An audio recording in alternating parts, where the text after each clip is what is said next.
Welcome to Skills for Life, a podcast about high-demand jobs that are shaping future opportunities.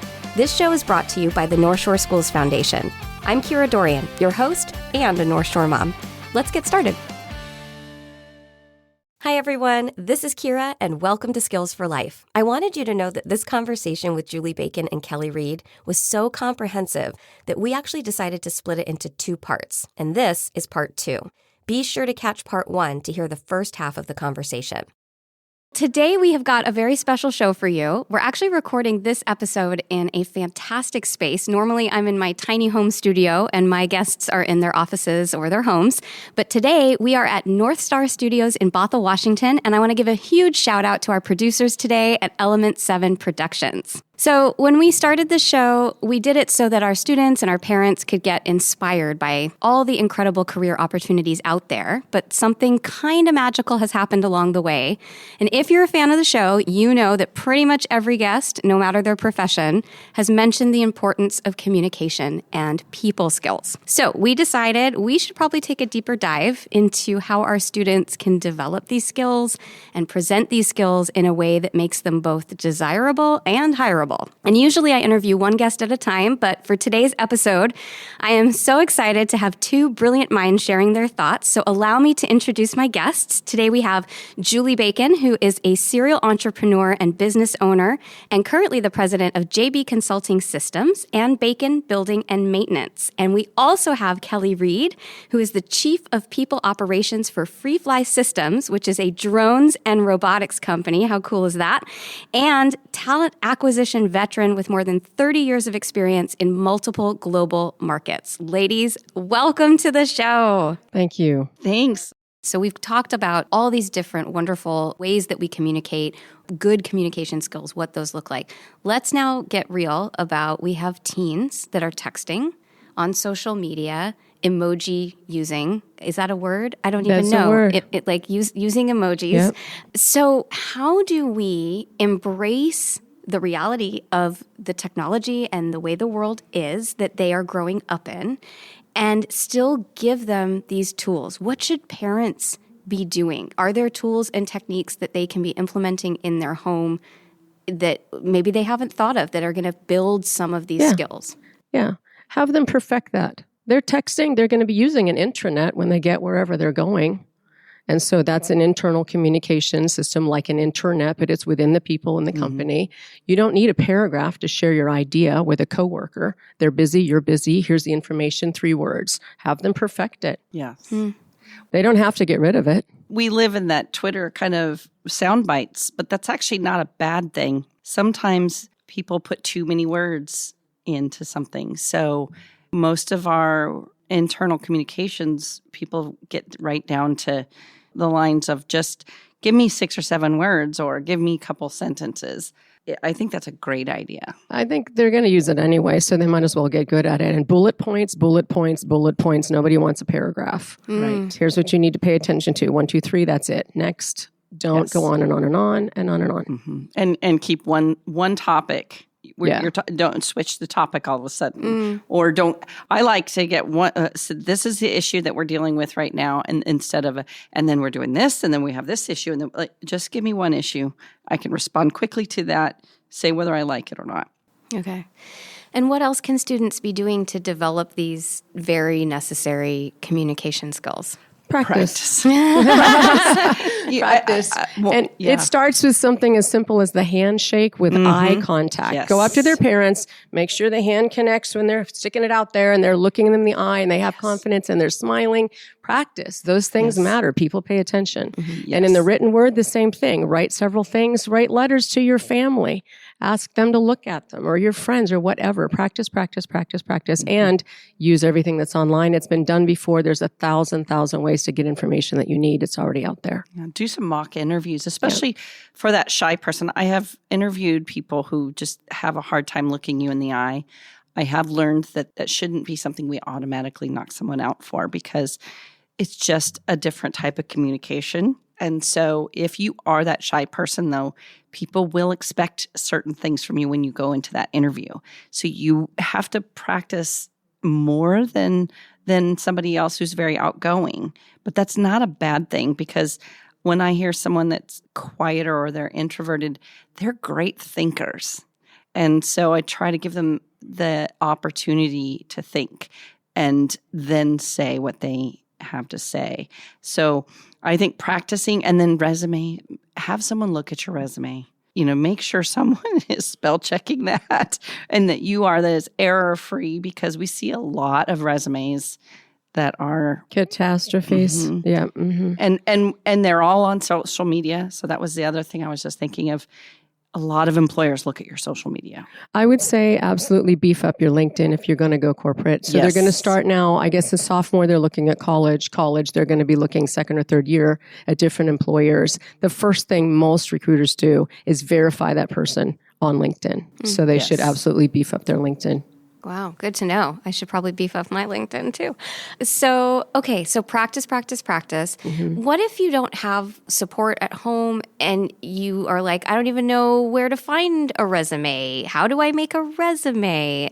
How long should my resume be? I have nothing to put on my resume. A lot of kids overlook things that don't have to do with corporations or big companies. Maybe they were a camp counselor. Maybe they put together a program for their church. Maybe they did something else that required initiative, leadership, technical skills, whatever they have. Maybe they do something at their school with the studio behind the theater. Who knows? That counts. We look at that. Well, I don't hire at that level anymore, but if they were, we look at that. It's important. And it's not what you did or for whom you did it, but the skill sets that you built doing it. Right. That's what counts on a resume. And how do you highlight that on a resume? I feel like most students have no idea how to highlight that on a resume. I would break it down by ability, and then use words that indicate some sort of power or strength or I accomplished, I designed, I created, I whatever. And go back to those things that have nothing to do with work and that are maybe part of your passion. In our case, we have kids who are all about RCs, which is radio-controlled anything, planes, helicopters, cars. The electromechanical needed for that translates beautifully to what we're doing for drones. So tell us about that. Did you build a Chevy in your dad's garage? Tell us about that. Put it down. What technical skills did you use? What tools did you use? All of that can go on a resume. That counts. Yeah, and if you were a camp counselor, you could put that down as a job. Even if it was a volunteer position, it still is. It shows that you were able to lead. You were able to stay patient a lot of times. Well, hopefully, anyway. But if you were one of those people that could stay patient with a whole bunch of kids, then you should definitely say that in a way that will translate into a resume. But I see a lot of resumes, especially, well, I don't see them anymore, but in talking about resumes, when you don't have as much experience, then you talk about those things. You don't have a lot of jobs to list. So talk about, like she said, the behavioral. If you say you have good communication skills, then you better show how you have good communication skills, or tenacity, or planning. So, and it could be you had a science fair project and this is what you had to do, depending on what industry you were trying to get into or a job you're trying to get. That could show planning and thoughtfulness, and that you were able to follow a scientific process. A lot of kids don't think about that as, well, who's going to look at that? But we do. Yeah. We also look at stories. Tell us a story. One candidate had been present when a car went off the road into a lake, and he saved the person in that car. I don't remember what else his resume said, but I remember that story, and we ended up hiring him. What initiative that shows. Tell a story. Yeah. My family travels cross country by car every summer, and we visited the following parks, and we discovered this archaeology dig, and I got fascinated by this science, and whatever. Tell a story. If you don't have experience, you can still share what your passions are. I really love that what I'm hearing through this conversation is so much about people showing up as a whole human and presenting themselves as a whole complete person, not just, I slot into this role in this way at this company, but I'm this whole person that's coming to the table. And I think that is something that I don't even know that I knew that was something that matters. I think we're conditioned to fit in boxes a lot, and I really like hearing that. Well, the other thing, I worked for Amazon for almost 5 years. I put together their robotics and drones program, so lots of that fun stuff. We would see 700 to 1,000 applicants per role. We don't remember anything, right? But the stories stick. The solutions stick. Did you solve a problem that seemed challenging to others as well? How did you do that? That's the one we look at. So I'm curious if you have other thoughts. We're talking about these ways that students can showcase their communication skills, the ways that they can develop and build their communication skills. Other thoughts, things that we haven't talked about that you feel are really important for them to hear today? I want to dial back to the very beginning when we're talking about resumes.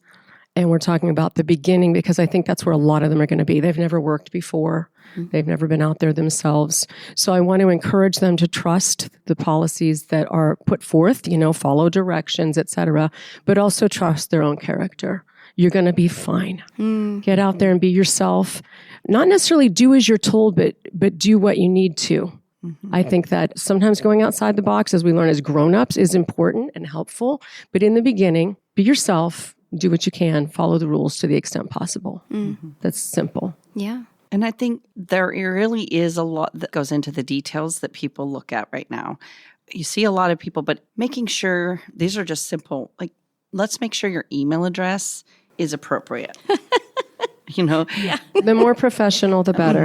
And then also, when you answer a call, let's say somebody calls you to schedule an interview, if you are in a really noisy area, it's sometimes it's just those little things. If you're in a noisy area, either don't answer the phone or say, can I call you right back? I'm checking out, but I don't want to miss your, maybe you're at the store and you're checking out. Don't sit there and try to check out and try to talk to this person. So those are small things, but really when you're really starting out, the details matter. Even if they're small, those details set you apart. And then I would also say, businesses, it's a business. We have to make decisions. And at some point, we're only going to pick one person for a job. Not always, but sometimes we're hiring for more. But in general, we're one person. So it's very difficult in the beginning to not feel completely rejected, but know that rejection, it just happens. Somebody has to be picked, and it may not be you. But turn that into a positive. What did you learn from it? You can also ask them, is there something I could have done differently, or would you recommend me? Especially in the beginning, people are willing to talk to you. If you want to contact them, can you give me any information on something I could have done differently? Or could you tell me why I didn't get it? Like, is there something in my skill set that I missed and that I could work on?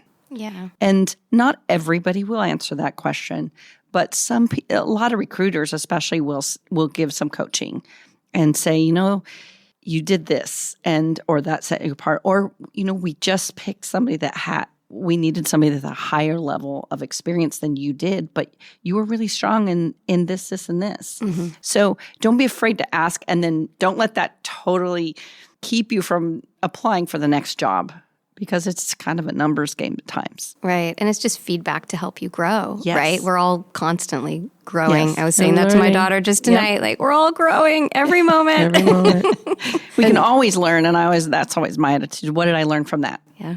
Try to schedule things instead of the random calls too, because those are disruptive and often ineffective. And I always tell people, did we have a scheduled call? Otherwise, let's talk at 1:00 on Wednesday or whatever. But I'm on the other side of this. So that's a consideration.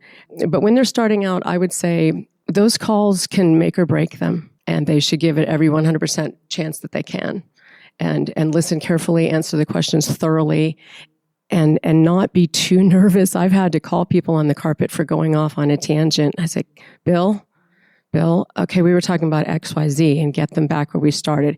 But they're nervous, and some consideration for that is needed. Not every recruiter, not every hiring manager is going to give them that benefit of the doubt. Yeah. And so to the best of their ability, listen to the question, answer the question, go on. It's almost like being in court. Just say what you were asked and move on. And don't share personal details. Do not share personal details. No.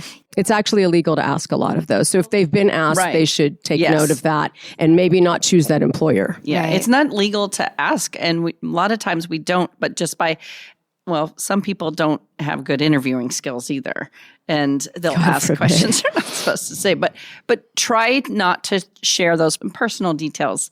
You want to really keep it to the job. Absolutely. Business only.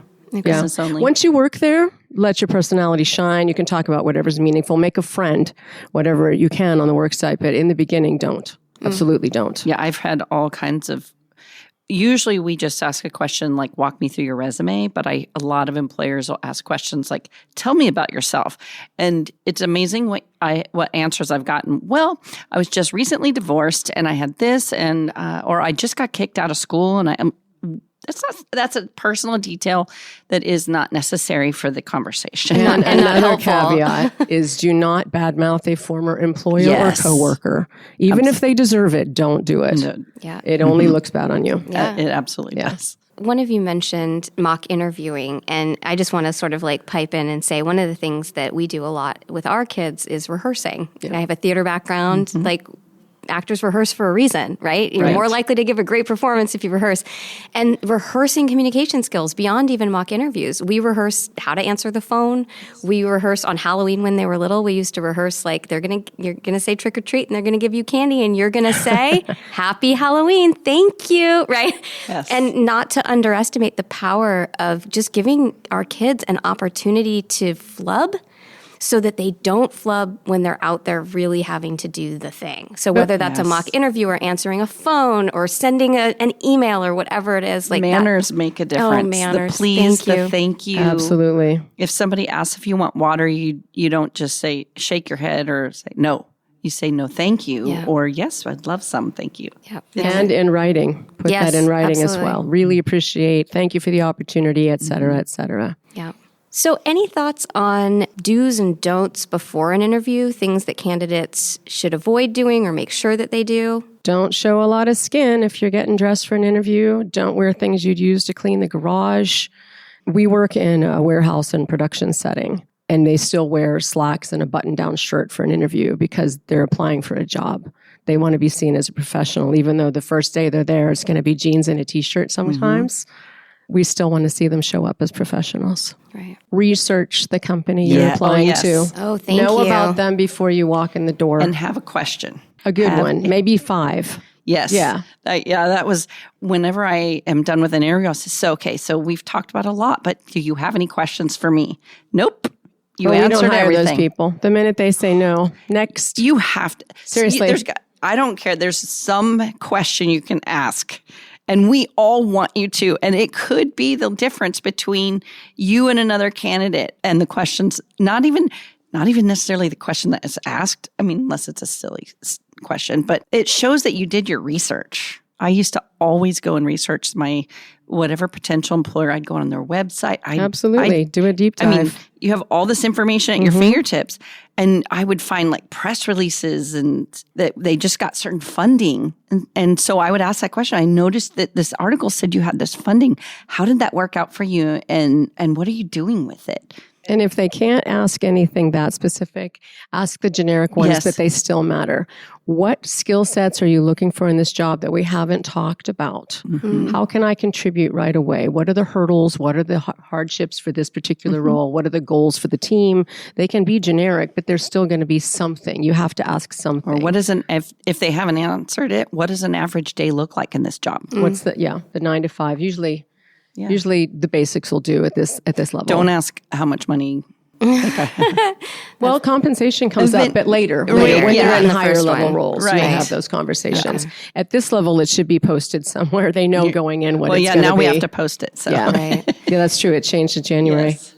All right, I have one last question for you. It's not on our list. I'm going to go rogue. Are you ready? We're ready. But I ask all my guests this question, and that is, if you could look your 18-year-old self in the face, what advice would you have for her? What advice do you have for our students? Just general, broad, doesn't have to be communication focused. If you could tell yourself that one thing that, gosh, I wish I could go back and tell myself that, what would it be? Don't be afraid. Ask for help. And buy the right stock.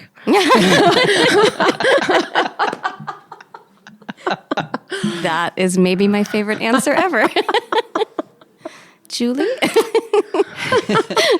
I don't know if I have anything to top that one, so I'm just going to say what I said. I think mine would have everything to do with confidence and not being afraid to do something that seems like it's outside of your comfort zone. Because I have found every time I pushed myself to do something that didn't feel comfortable, it almost always was better than what I expected it to be. So if it's a job that it seems a little bit of a stretch for you, but you can do it, then go ahead and apply for it. It doesn't hurt to put that out there. And then even if it's not the perfect fit or you don't have the right skills for it, you've done it and have that confidence. Just keep pushing yourself to get to that. Eventually, you'll get the skills that you need. But if you don't ask and you don't have that confidence to just keep pushing forward, it'll take you a while to get where you need to go. It's the willingness to grow. The willingness to feel uncomfortable and those uncomfortable growing pains, right? They hurt for a reason. Hey, and it's not even, I don't like to be uncomfortable now. So, gosh, no, me neither. It's a constant growing concern for me too. So there's some little things that just don't matter in the long run. Yeah. No, they don't. Thank you so much for You're this welcome. amazing conversation. I enjoyed it so much. I learned stuff, and that's pretty cool in your 40s to be like, hey, I learned a whole bunch of stuff today. No, it was so delightful, and I appreciate all of the knowledge and expertise that our students and their parents can learn from and just help empower our students to go out into the workplace in a really positive and successful way. So thank you so much for being here today. You're welcome. It was delightful. Thank you. You're welcome. Thank you so much for having us. We hope you'll join us again, and remember to hit subscribe to be notified about upcoming episodes. Join the conversation on our Facebook page, Build Skills for Life. That's Build Skills, the number 4, and then the word life. Are you interested in advertising as a sponsor for this podcast? Contact us at podcast@nsdfoundation.org. To learn more about the North Shore Schools Foundation, visit us at northshoreschoolsfoundation.org. Thanks for listening.